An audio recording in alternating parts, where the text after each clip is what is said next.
نقاب والی لڑکی، پہلی قسط، خاموشی کا راز۔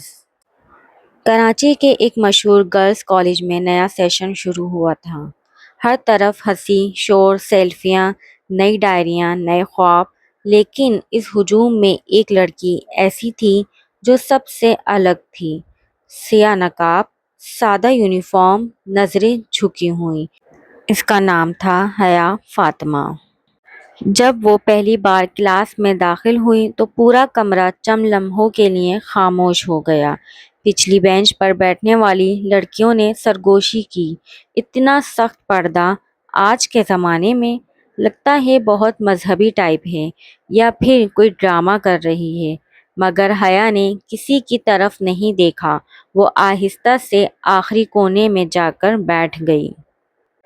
پہلے ہی ہفتے میں سرپرائز ٹیسٹ ہوا۔ کلاس کی ٹاپر عروج ہمیشہ کی طرح پر اعتماد تھی، مگر جب رزلٹ آیا تو سب حیران رہ گئے۔ پہلی پوزیشن حیا فاطمہ۔ کلاس میں خاموشی چھا گئی۔ عروج کے چہرے کا رنگ بدل گیا۔ یہ ناممکن ہے، اس نے دانت بھینچ کر کہا۔ حیا اکثر بریک میں لائبریری جاتی۔ ایک دن عروج نے اس کا پیچھا کیا۔ وہ لائبریری کے کونے میں بیٹھی تھی، مگر کتاب کھلی ہونے کے باوجود اس کی آنکھوں سے آنسو گر رہے تھے۔ عروج رک گئی۔ رو کیوں رہی ہے؟ لیکن اگلے ہی لمحے حیا نے آنسو پونچھ لیے اور سجدے میں جھک گئی۔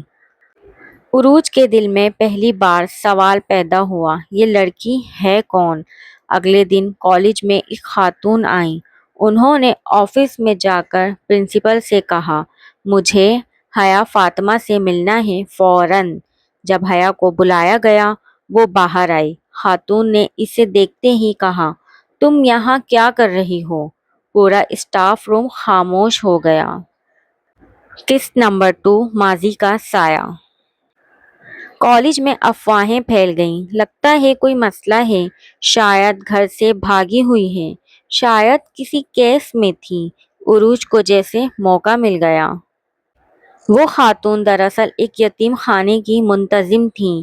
انہوں نے پرنسپل سے کہا، یہ لڑکی پہلے ہمارے ادارے میں تھی۔ کلاس میں چیمہ گوئیاں شروع ہو گئیں۔ یتیم؟ تو کیا حیا کے ماں باپ نہیں تھے؟ عروج کی سازش۔ عروج نے حیا کا بیگ چپکے سے چیک کیا۔ اسے ایک پرانی سی تصویر ملی۔ تصویر میں ایک خوشحال خاندان تھا اور ساتھ کھڑی تھی وہی حیا، بغیر نقاب کے۔ پیچھے لکھا تھا، میری بیٹی، میرا فخر، ابو۔ عروج چونک گئی۔ تو کیا وہ پہلے امیر تھی، پھر یتیم خانے تک کیسے پہنچی؟ اسی دن کلاس میں ایک لڑکی نے طنز کیا، اوہ تو تم یتیم ہو۔ کلاس ہنسنے لگی۔ حیا نے پہلی بار سر اٹھایا۔ اس کی آنکھوں میں آنسو تھے، مگر آواز مضبوط، یتیم ہونا جرم نہیں، غرور کرنا جرم ہے۔ پورا کلاس روم خاموش۔ رات کو عروج کو ایک نامعلوم نمبر سے میسج آیا، حیا کا ماضی مت چھیڑو ورنہ تمہیں پچھتانا پڑے گا۔ عروج کے ہاتھ کانپنے لگے۔ قسط نمبر 3، نقاب کے پیچھے سچ۔ اگلے دن کالج میں ایک خبر پھیلی۔ حیا نے خود پرنسپل سے درخواست کی کہ اسے سب کے سامنے بات کرنی ہے۔ ہال میں سب جمع تھے۔ حیا نے مائک پکڑا، میں یتیم نہیں ہوں، میرے والد زندہ ہیں، لیکن انہوں نے ہمیں چھوڑ دیا تھا۔ ہال میں سناٹا۔ میری ماں نے صبر کیا، مگر ڈپریشن میں چلی گئیں۔ میں نے اپنی آنکھوں کے سامنے اپنا گھر ٹوٹتے دیکھا۔ اس کی آواز کانپ گئی۔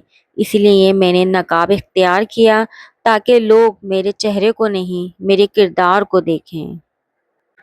عروج کی آنکھوں میں آنسو تھے۔ وہ اٹھ کر حیا کے پاس گئی۔ میں نے تمہیں غلط سمجھا۔ حیا نے مسکرا کر کہا، اللہ جسے چاہے عزت دے دے، بس دل صاف ہونا چاہیے۔ کچھ مہینوں بعد رزلٹ آیا۔ پہلی پوزیشن پھر حیا کی تھی، مگر اس بار سب سے پہلے تالیاں عروج نے بجائیں۔ حیا نے آسمان کی طرف دیکھا اور دل میں کہا، یا اللہ، میرا ماضی لوگوں کے لیے سبق بنا دے، تماشا نہیں۔